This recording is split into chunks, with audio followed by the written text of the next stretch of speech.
নমস্কার বন্ধুরা, টুকিটাকি রান্নাঘরে আপনাদের সবাইকে স্বাগত। আজকে আমি একটা খুব ভালো মাছের রেসিপি আপনাদের সঙ্গে শেয়ার করতে চলেছি। তো দেখুন, সবার প্রথমে আমি কড়াই বসিয়ে দিয়ে অনেকটা তেল দিয়ে দিয়েছি, মানে যতটা মাছ ভাজবো, আমি 6 পিস মাছ রান্না করব সেই হিসাবে তেল দিয়ে দিয়েছি। তো সেই তেলের মধ্যে আগে আমি পেঁয়াজগুলোকে স্লাইস করে কেটে নিয়েছি। এখানে 3টে মিডিয়াম সাইজের পেঁয়াজ নিয়েছি, স্লাইস করে কেটে নিয়েছি। এইটাকে আমি আগে ফ্রাই করে তুলে নেব, মানে বেরেস্তা। পুরো কড়া একদম কালো হয়ে ভাজা হবে এরকম না। কিছু মোবাইলের টেকনিক্যাল প্রবলেমের জন্য এখানটা হোয়াইট হয়ে গেছে।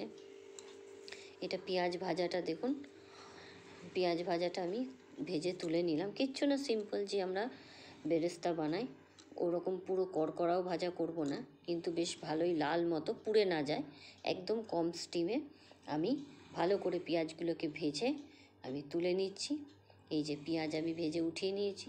এখন এর মধ্যে আমি আর একটা জিনিস যেটা অ্যাড করব সেটা হলো, এখানে আমি 2 চামচ, আর পরে আবার 1 চামচ মনে হয়েছিল যে কম হতে পারে, তো এখানে আমি 3 চামচ টোটাল পোস্ত দিয়েছি, যে গোটা পোস্ত। এটার আমি ফাইন পেস্ট বানিয়ে নেব। এখানে দেখুন, বড় বড় 6 পিস কাতলা মাছের পিস কাতলা মাছ নিয়ে নিয়েছি। তো হয়তো আপনারা বুঝতেই পারছেন আমি কি বানাচ্ছি। এটা কাতলা পোস্ত বানাচ্ছি, কিন্তু সবাই কাতলা পোস্ত বানায় কাঁচা পেঁয়াজ দিয়ে। আমি বেরেস্তা দিয়ে পোস্ত দিয়ে বানাবো। বিশ্বাস করুন, অপূর্ব টেস্ট হয়েছিল খেতে। এটা আমি ভ্যালেন্টাইন ডের দিন লাঞ্চে বানিয়েছিলাম। খুব স্পেশাল একটা রেসিপি, স্পেশাল ডের জন্য বানিয়েছিলাম। তো দারুণ টেস্টি হয়েছিল। আমি এখানে কাতলা মাছগুলোতে ভালো করে হলুদ, নুন, হলুদ আর কাশ্মীরি মির্চি আর 1 চামচ মতো তেল দিয়ে ভালো করে ম্যারিনেট করে নেবো। ম্যারিনেট মানে এরকম নয় যে এটাকে মাখিয়ে রেখে দিতে হবে, জাস্ট ভালো করে ম্যারিনেট করে নেবো, নিয়ে মাছগুলোকে ভাজবো। তবে এইভাবে রেসিপিটা একবার ট্রাই করে দেখবেন, অপূর্ব লাগছিল। এটা গ্রেভিটা যতটা টেস্টি হয়েছিল, মাছটার মধ্যেও কিন্তু পুরোটাই ঝোল ঢুকেছিল একদম। আমি এই পেস্টটা এখন আমি মিক্সিতে দিয়ে আমি বেটে নেব। দারুণ টেস্টি একটা রেসিপি, আমি নিজে বানিয়ে নিজেই ভাবছিলাম অপূর্ব টেস্ট হয়েছিল খেতে। তো এটা স্পেশাল দিনের জন্য স্পেশাল রেসিপি, তাই আপনাদের সঙ্গে শেয়ার করছি। পেঁয়াজ আর পোস্তটা পেস্ট করার সময় আমি 2টো কাঁচা লঙ্কাও দিয়ে দিচ্ছি, যে যার অনুযায়ী ঝাল দেবেন। আমি এখানে 2টো কাঁচা লঙ্কা দিয়েছি, তাতেই আমার মোটামুটি ঝাল হয়ে গেছে, কারণ আমি গোটা কাঁচা লঙ্কাও আবার দেবো। তো এখানে আরেকটু তেল দিয়ে দিলাম, দিয়ে আমি এখন মাছগুলোকে ভেজে নেব। মাছগুলো কিন্তু একটু কড়া করে ভাজবেন, একদম সাদা হয়ে থাকবে ঠিক ভালো লাগতো না। আর স্টিমটা অবশ্যই লো টু মিডিয়ামে রেখে মাছগুলো ভাজবেন, তাহলে সুন্দর মাছগুলোও ফ্রাই হবে আর জিনিসটাও বেশ সুন্দর হবে। অবশ্যই অনুরোধ রইল, একবার মানে এই রেসিপিটার স্পেশাল দিনে বানিয়ে দেখবেন, সবাই খুব ভালো বলবে। সবাই রুই পোস্ত, কাতলা পোস্ত বানায়, কিন্তু এই বেরেস্তা দিয়ে পোস্ত দিয়ে একবার বানিয়ে দেখবেন। দারুণ টেস্টি একটা রেসিপি আপনাদের সঙ্গে শেয়ার করছি। দেখুন, মাছগুলো আমি বেশ লাল লাল করেই ভেজে নিয়েছি। প্রথম 3টে ভাজলাম, আরও 3টে মাছ ভেজে নেব। মোট 6 পিস মাছ নিয়েছি।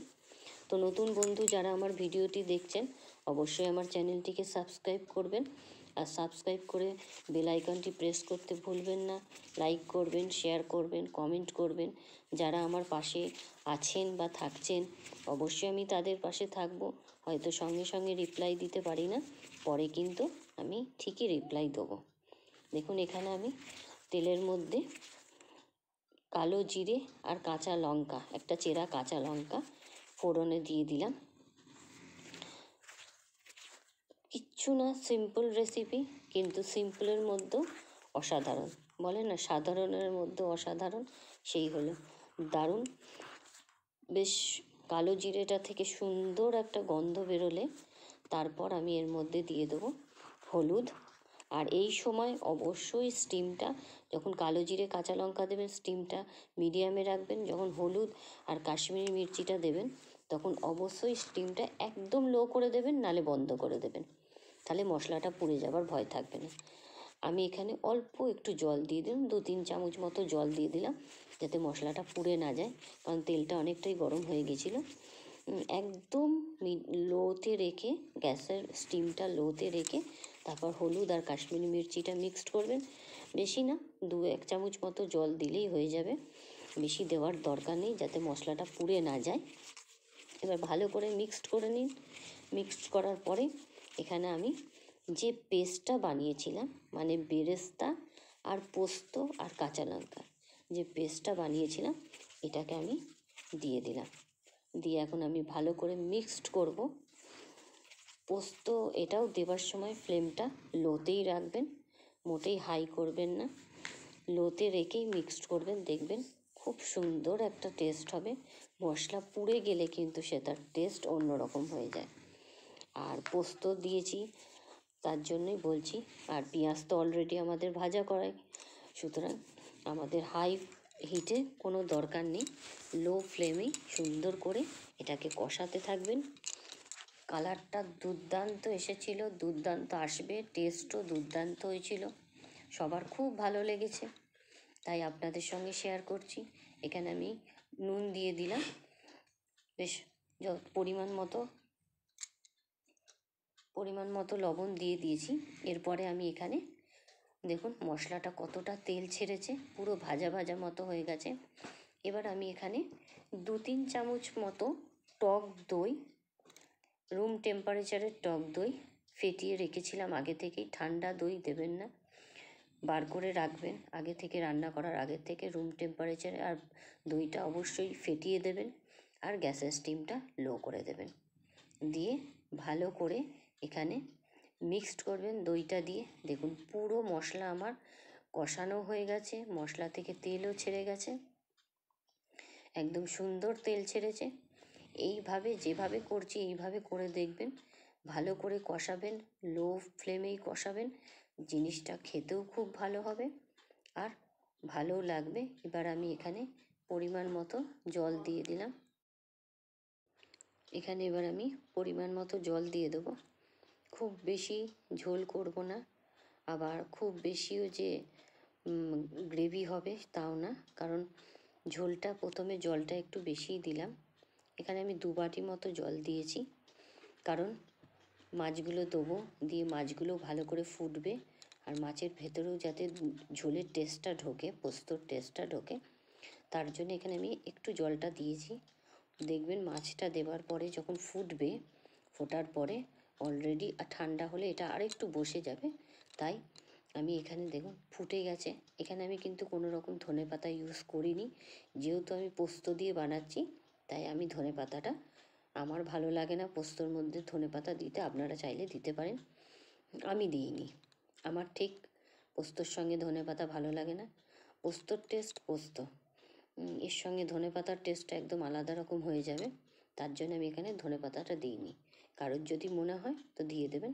ওপর থেকে আমি আরও 2টো চেরা কাঁচা লঙ্কা দিয়ে দিলাম, বেশ একটু ঝাল ঝাল হবে খেতে, তবে ভালো লাগবে, তো এর জন্য আমি এখানে আরও 2টো কাঁচা লঙ্কা দিয়ে দিলাম। আর সামান্য সর্ষের তেল, পোস্তর সঙ্গে সর্ষের তেল, তাই উপর থেকে আর একটুখানি 2 চামচ মতো সর্ষের তেল আমি ছড়িয়ে দিয়েছি। দেখুন পুরো রান্নাটা আমার একদম হয়ে এসেছে, কত সুন্দর গ্রেভিটা হয়েছে, একদম ফুটে ফুটে ফুটে ফুটে মাছের মধ্যে পুরো গ্রেভির রসটা ঢুকে গেছে, মানে টেস্টটা। আর এই গ্রেভিটাই রাখবো, কারণ এটা ঠান্ডা হলে আরও বসে যাবে, আর এই গ্রেভিটা দিয়ে গরম ভাতের সঙ্গে দুর্দান্ত লাগে, তাই গ্রেভি আমি একটুখানি রাখবো। দেখুন কতটা সুন্দর লাগছে দেখতে। অবশ্যই অনুরোধ রইল একবার বানাবেন, বানিয়ে অবশ্যই কমেন্টে জানাবেন। এবার আমি গ্যাস বন্ধ করে নামিয়ে নিচ্ছি। দেখুন মাছগুলোও যতটা সুন্দর হয়েছে, মানে গ্রেভি ছাড়া মাছগুলো যখন মুখে পড়ছিল, মাছের মধ্যে ওই ফ্লেভারটা দারুণ, মানে ঝোলের যে টেস্টটা পুরো মাছের ভেতরে ঢুকেছে, কারণ আমি একটু জল বেশি দিয়ে ফুটিয়েছি, যাতে গ্রেভিটার মধ্যে, মানে মাছের মধ্যে ঝোলটার টেস্টটা ঢোকে। দারুণ সুন্দর টেস্টি একটা রেসিপি। কমেন্টে অবশ্যই জানাবেন কেমন লাগলো পোস্ত কাতলা। বেরেস্তা দিয়ে পোস্ত কাতলা। এর আগেও আমার ইয়েতে তিল দিয়ে কাতলা মাছ রান্না করেছিলাম, আপনাদের সঙ্গে শেয়ার করেছিলাম। তো এই নতুন রেসিপিটাও আপনাদের সঙ্গে শেয়ার করলাম। অবশ্যই কমেন্টে জানাবেন কেমন লাগলো রেসিপিটা। আর অনুরোধ রইল একবার বানাবার, ডেফিনেটলি সবাইকার ভালো লাগবেই লাগবে, এতটাই টেস্টি হয় এই রান্নাটা। তো আজকের জন্য এতটুকুই।